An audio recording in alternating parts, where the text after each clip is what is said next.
ನಮಸ್ಕಾರ ಸ್ನೇಹಿತರೆ, national TV ಅರ್ಪಿಸುವ ಈ ಒಂದು ವಿಶೇಷ ಸೆಗ್ಮೆಂಟ್ಗೆ ಸ್ವಾಗತ. ನಾನು ಸುಜಯರಾಜ್. ಸ್ನೇಹಿತರೆ, ಬಿಗ್ ಬಾಸ್ ಸೀಸನ್ 11 ಆಲ್ಮೋಸ್ಟ್ ಈಗ ಫಿನಾಲೆ ಹಂತಕ್ಕೆ ತಲುಪಿದೆ. ಫಿನಾಲೆ ವಾರ ನಡೀತಾ ಇದೆ. ಸೊ 16ನೇ ವಾರದ ಎಲಿಮಿನೇಷನ್ ಪ್ರಕ್ರಿಯೆಯಲ್ಲಿ ಎಲಿಮಿನೇಟ್ ಆಗಿ ಆಚೆ ಬಂದಿರುವಂತಹ ನಮ್ಮ ಪುತ್ತೂರದ ಮತ್ತು ಬಿಗ್ ಬಾಸ್ ಮನೆಯ ತ್ಯಾಗರಾಜ ಧನರಾಜ್ ಆಚಾರ್ ಅವರು ನಮ್ಮ ಜೊತೆಗಿದ್ದಾರೆ. ಮಾತಾಡಿಸ್ತಾ ಹೋಗೋಣ ಬನ್ನಿ. ಧನರಾಜ್ ಅವರೇ, ಸೊ ನಾನು ನೋಡುದಿಲ್ಲ ನಿಮ್ಮ ತ್ಯಾಗರಾಜ ಯಾರು? ಧನರಾಜ. ಇದು ಅದು ಯಾರಿಗೆ ತ್ಯಾಗ ಮಾಡಿದ್ದು, ನೀವು ತ್ಯಾಗ ಮಾಡಿದ್ದು ಯಾರಿಗೆ ಯೂಸ್ ಆಯ್ತಾ ಇಲ್ವೋ ಗೊತ್ತಿಲ್ಲ, ಜನಗಳಿಗೆ ಮಾತ್ರ ಗೊತ್ತುಂಟು ಆಕ್ಚುಲಿ. ಬಟ್ ಈಗ ಆ ತರವೇ ಆಗಿದೆ. ನೀವು ಹೊರಗಡೆ ಬಂದಾದ್ಮೇಲೆ ವ್ಯಕ್ತಿತ್ವಗಳ ಆಟದಲ್ಲಿ ವ್ಯಕ್ತಿತ್ವಕ್ಕೆ ಬೆಲೆ ಇಲ್ದಂಗೆ ಆಯ್ತಲ್ಲ ಅನ್ನೋ ರೀತಿಯಲ್ಲಿ ಸಿಕ್ಕಾಪಟ್ಟೆ ಜನ ಕಮೆಂಟ್ ಮಾಡ್ತಾ ಇದ್ದಾರೆ. So unfair, completely unfair elimination, justice for Dhanraj, ಸಿಗಲೇಬೇಕು, ಇದು ಯಾವ ರೀತಿ ಇದು ನಮಗೆ ತಡ್ಕೊಳಕ್ ಆಗ್ತಾ ಇಲ್ಲ ಅನ್ನೋ ರೀತಿಯೆಲ್ಲ ಜನ ಸ್ಪಂದಿಸ್ತಾ ಇದ್ದಾರೆ. ಸೊ ಹೇಗೆ ಅನ್ಸುತ್ತೆ?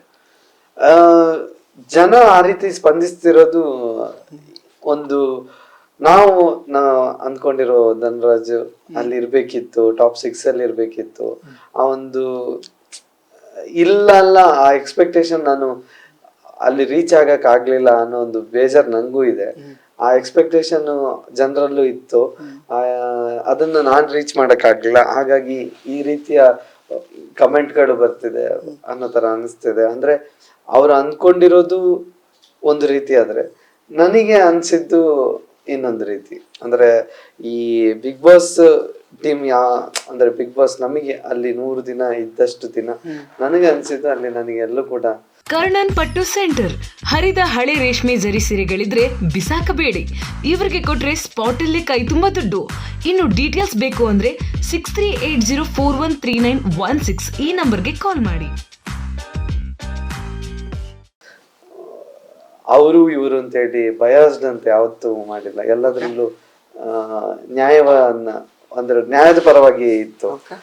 ಹಾಗಾಗಿ ಅಂದ್ರೆ ನಾನು ತುಂಬಾ ಸಲ ಹೇಳಿದ್ದೆ, ಇದೇನೋ ಒಂದು ಮನುಷ್ಯರು ನಡೆಸುವಂತದ್ದಲ್ಲ, ಯಾವ್ದೋ ಒಂದು ಶಕ್ತಿ ಇರಬೇಕು. ಒಂದು ಅಂದ್ರೆ ಎಲ್ಲ ಯೋಚನೆ ಮಾಡೋ ರೀತಿಯಾಗಿರ್ಬೋದು. ಸಡನ್ ಆಗಿ ಯಾವ್ದೋ ಒಂದು ಟಾಸ್ಕ್ ಕೊಟ್ಟಾಗ ಅದರಲ್ಲಿ ನಾವೇನಾದ್ರೂ ತಪ್ಪು ಮಾಡಿದ್ರೆ ಅದನ್ನ ಅವರು ಟ್ವಿಸ್ಟ್ ಆಗಿ ತಗೊಳ್ಳೋ ರೀತಿ, ಈ ರೀತಿ ಮಾಡ್ಬೇಕು ಅನ್ನೋ ಒಂದು ಥಾಟ್ ಏನಿದೆ, ಥಾಟ್ ಪ್ರೊಸೆಸ್, ಅದು ಮನುಷ್ಯರು ಯೋಚನೆ ಮಾಡುವಂತದಲ್ಲ, ಯಾವ್ದೋ ಒಂದು ಶಕ್ತಿ ಯೋಚನೆ ಮಾಡ್ತಿದೆ. ಹಾಗಾಗಿ ನಾನು ಪೂರ್ತಿಯಾಗಿ ಬಿಗ್ ಬಾಸ್ ನ ನಂಬಿ ಅಲ್ಲಿಂದ ಹೊರಗಡೆ ಬಂದವನು. ಸೊ ಆ ಶಕ್ತಿಗೆ ನೀವು ಫಿನಾಲೆ ವಾರಕ್ಕೆ ಎಂಟರ್ ಆಗೋದು ಬೇಕಾಗಿರ್ಲಿಲ್ಲ ಹಾಗಾದ್ರೆ? ಹಂಗಲ್ಲ, ಫಿನಾಲೆ ವಾರಕ್ಕೆ ಎಂಟ್ರಿ ಆಗೋದು ಬೇಕಾಗಿರ್ಲಿಲ್ಲ ಅಂದ್ರೆ ಅದು ಇನ್ನೊಂದು ಸ್ಟೇಟ್ಮೆಂಟ್ ಆಗುತ್ತೆ. ನನ್ನ ಪ್ರಕಾರ ಅದೇನು ಇಲ್ಲಿವರೆಗೂ ಒಬ್ರಿಗೆ ನ್ಯಾಯ ಇನ್ನೊಬ್ರಿಗೆ ಅನ್ಯಾಯ ಅಂತ ಆಗಿಲ್ಲ.